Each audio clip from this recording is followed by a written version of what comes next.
दोस्तों, बिहार में एक नाम की बहुत अधिक चर्चा हो रही है, प्रशांत किशोर की, जो राजनीतिक रणनीतिकार से अब नेता बन चुके हैं। प्रशांत किशोर, जिन्हें आमतौर पे लोग पीके के नाम से पुकारते हैं या जानते हैं, राजनीतिक चुनाव को एक नया आयाम दिए हैं। हम आज उनकी शुरुआती जिंदगी, करियर, विभिन्न पार्टियों के लिए की गई रणनीतियों और खास तौर पर 2015 के बिहार चुनाव में नीतीश कुमार के लिए उनके समर्पण की कहानी पर आज एक नजर डालेंगे। प्रशांत किशोर का जन्म 1976 या 77 में बिहार के रोहतास जिले के सासाराम में एक हिंदू ब्राह्मण परिवार में हुआ था। उनके पिता श्रीकांत पांडे एक चिकित्सक थे, जबकि मां सुशीला पांडे एक गृहिणी। उन्होंने अपनी माध्यमिक शिक्षा बक्सर में पूरी की। प्रशांत किशोर की शादी असम के गुवाहाटी की चिकित्सिका जाह्नवी दास से हुई और उनका एक बेटा भी है। उन्होंने इंजीनियरिंग की पढ़ाई बीआईटी मिश्रा से की और फिर पब्लिक हेल्थ में विशेषज्ञता हासिल की। राजनीति में आने से पहले प्रशांत ने संयुक्त राष्ट्र यानी यूएन के फंडेड पब्लिक हेल्थ प्रोग्राम में 8 साल तक काम किया, मुख्य रूप से अफ्रीका में, जहां वे 2007 से 11 तक रहे। 2011 में भारत लौटने के बाद प्रशांत ने राजनीति में कदम रखा। उन्होंने सबसे पहले नरेंद्र मोदी की टीम के साथ काम किया। 2012 के गुजरात विधानसभा चुनाव और 2014 के लोकसभा चुनाव में उन्होंने भाजपा के लिए रणनीति बनाई, जहां उन्होंने चाय पे चर्चा, 3D रैलियां, रन फॉर यूनिटी जैसे इनोवेटिव कैंपेन चलाए। 2013 में उन्होंने सिटीजन्स फॉर अकाउंटेबल गवर्नेंस यानी कैग नामक संगठन की स्थापना की, जो मोदी की 2014 की कैंपेन का मुख्य हिस्सा था। और इसके बाद उन्होंने इंडियन पॉलिटिकल एक्शन कमेटी यानी आईपैक की स्थापना की, जो विभिन्न पार्टियों के लिए चुनावी रणनीतियां बनाती है। प्रशांत किशोर ने कई पार्टियों और नेताओं के लिए काम किया और उनकी सफलता दर उन्हें चुनाव जादूगर का खिताब दिलाती है। 2014 भाजपा के लिए नरेंद्र मोदी की लोकसभा में कैंपेनिंग की। 2015 बिहार विधानसभा चुनाव में नीतीश कुमार के नेतृत्व वाले महागठबंधन जेडीयू, आरजेडी, कांग्रेस के लिए उन्होंने कैंपेनिंग की।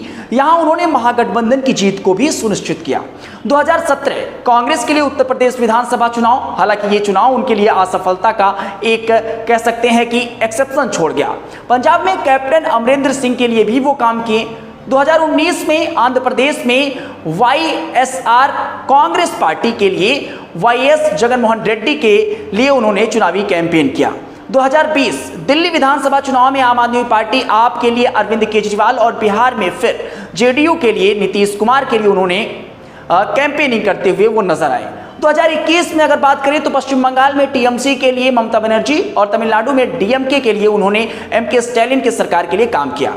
तो ये तमाम चीजें उनकी उपलब्धियों में एक नया इबारत लिखती हैं। अब बात 2015 के बिहार विधानसभा चुनाव की करते हैं, जहां प्रशांत ने नीतीश कुमार के लिए काम किया और मार्च 2015 से ही वो रणनीति तैयारियों में जुट गए।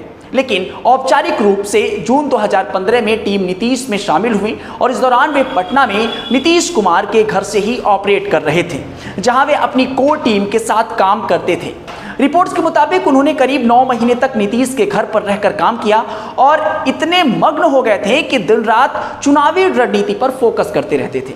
उन्होंने हर घर दस्तक जैसे आउटरीच प्रोग्राम चलाए, जहां कार्यकर्ता घर घर जाकर नीतीश को उपलब्धियां बताते थे। उन्होंने महागठबंधन के सीट शेयरिंग में भी महत्वपूर्ण भूमिका निभाई और नीतीश और लालू के बीच मध्यस्थ बने। उनकी रणनीति ने मोदी की कैंपेनिंग को काउंटर किया और महागठबंधन को 178 सीटें जीत कर दिलाई। जीत के बाद नीतीश ने उन्हें प्लानिंग और प्रोग्राम इंप्लीमेंटेशन का एडवाइजर बनाया। 2018 में प्रशांत जेडीयू में शामिल हुए और वाइस प्रेसिडेंट बने, लेकिन 2020 में सीएए एनआरसी पर मतभेद के कारण उन्हें निकाल दिया गया।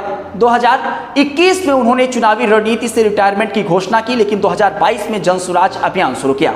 2024 में उन्होंने जनसुराज की पार्टी की स्थापना की और वर्तमान में सितंबर 2025 तक प्रशांत बिहार विधानसभा चुनाव 2025 की तैयारी में हैं।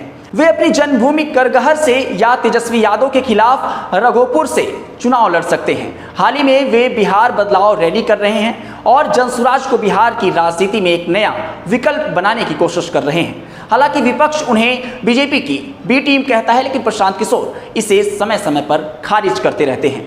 वैसे प्रशांत किशोर की बिहार में राजनीतिक एंट्री एक बड़ा उठापटक है, जो बिहार की राजनीति की दिशा और दशा तय करने वाली हो सकती है। इस बारे में आपका क्या ख्याल है? अपनी प्रतिक्रिया जरूर दीजिएगा।